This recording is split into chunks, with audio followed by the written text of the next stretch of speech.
இப்ப நம்ம இருக்கிறது வந்து பிரான்மலை மேல இருக்கக்கூடிய ஒரு தர்கா.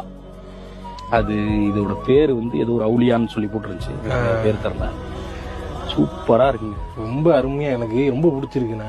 இந்த பக்கம் மலைக்கு இந்த பாறை இருக்கு பாருங்க, இங்க விநாயகர், அந்த பக்கம் மலையில முருகர், பாலமுருகன், இங்க வந்து தர்கா, நடுவுல ஒரு அருமையான தர்கா வந்தா கையா கால கழுவிட்டு. ஒரு மலைக்கு வந்து எல்லாருமே முஸ்லீமும் வராங்க, இந்துக்களும் வராங்க, எல்லாரும் ஏறி வந்து ஒன்னா ஒற்றுமையா இருக்காங்க. எத்தனை வருஷமா இருக்கும் இந்த சொன்னா கிரிஞ்சா இருக்கும். இதுதான் தமிழ்நாடு. தமிழ்நாட வந்து பக்கத்து ஸ்டேட்ல புரிஞ்சுக்கவே முடியாது. அதுதான் டேய் நீங்க என்னடா இதுவும் பண்றீங்க அதுவும் பண்றீங்கன்னா பிரிச்சு வேற வேலை பார்க்கணும் முடிய மாட்டேங்குது.